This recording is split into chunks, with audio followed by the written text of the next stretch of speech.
Oh sekarang? Oh iya iya iya iya. Sekarang gua lagi di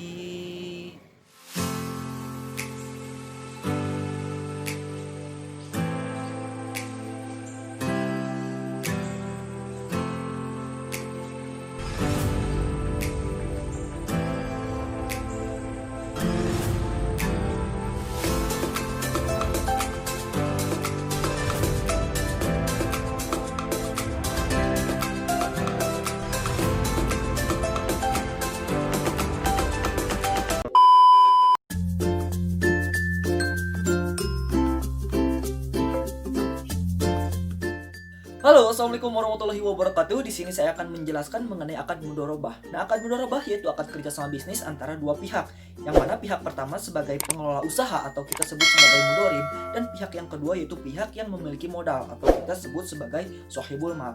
Nah, katakanlah yang memiliki usahanya itu si A dan yang memiliki modalnya itu si B. Nah, ketika si A dan si B ini bertemu, terjadilah akad kerjasama bisnis yang kita sebut sebagai akad mudharabah. Nah, si B ini menginvestasikan uangnya katakanlah 10 juta kepada si A, dan uang 10 jutanya ini dikelola oleh si A untuk usahanya gitu. Dan katakanlah usahanya ini telah berjalan selama 1 tahun atau selama 12 bulan. Nah, selama 12 bulan itu misalkan si A ini udah mendapatkan keuntungan 10 juta dan dari 10 juta di awal gitu. Nah, di akhir tahun terjadilah kesepakatan misalkan untuk pengembalian modal dan untuk pembagian hasil. Nah, maka si A ini akan mengembalikan modal, mengembalikan uang sebanyak 10 juta kepada si B sebagai modal awal. Dan si A ini akan membagikan keuntungan juga kepada si B sesuai kesepakatan di awal. Misalkan kesepakatannya itu pembagiannya itu 60 untuk si A misalkan 40%, untuk si B itu misalkan 60%. Nah, dari uang 10 juta hasil keuntungan itu, maka si A itu akan mendapatkan 4 juta dari 10 juta dan si B ini akan mendapatkan 6 juta dari keuntungan 10 juta tadi. Nah, mungkin seperti itu. Terus gimana kalau misalkan tiba-tiba si A rugi? Nah, kalau misalkan tiba-tiba usaha si A rugi, maka si B sebagai investor gitu akan menanggung 100% kerugiannya tersebut. Taruhlah misalkan modal di awal itu 10 juta. Nah, si A ini mengelola usahanya dan mengalami kerugian sebanyak 2 juta rupiah. Dan si B ini harus berlapang dada menerima kerugian tersebut, kerugian 2 juta itu, dan si A akan mengembalikan modalnya itu sebanyak 8 juta rupiah saja gitu. Tidak utuh sebanyak 10 juta rupiah sebagaimana modal di awal. Nah, inilah konsep mudharabah. Tapi bukan berarti si A, si pengelola usaha ini tidak mengalami kerugian apapun. Sebenarnya si A ini juga mengalami kerugian, tapi bukan dalam bentuk finansial gitu, dalam bentuk non finansial. Contohnya yang pertama dalam segi waktu.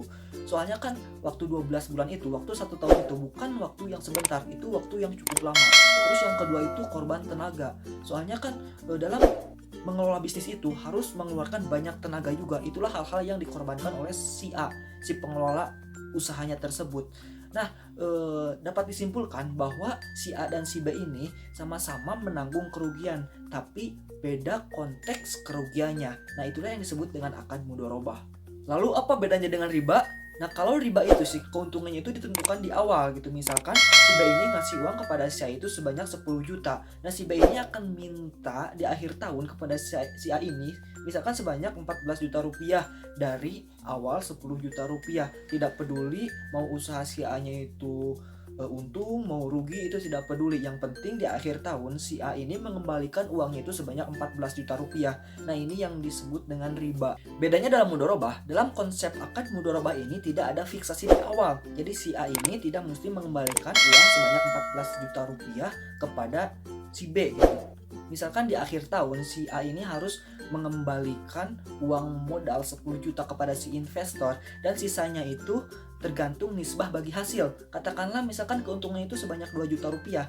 Nah, si uang 2 juta rupiah ini akan dibagikan sesuai nisbah bagi hasil, sesuai kesepakatan di awal. Misalkan kesepakatannya itu buat si A ini 40% dari 2 juta rupiah keuntungan tersebut, dan buat si B ini 60% dari keuntungan 2 juta tersebut gitu. Jadi dalam akad mudharabah ini tidak fix di awal keuntungannya akan dibagikan gitu. Jadi ini tuh sesuai dengan performa usaha atau performa bisnisnya si A. Nah itu mungkin ya penjelasan mengenai akad mudharabah. Mohon maaf mungkin banyak banget kesalahan atau kekurangan. Wassalamualaikum warahmatullahi wabarakatuh.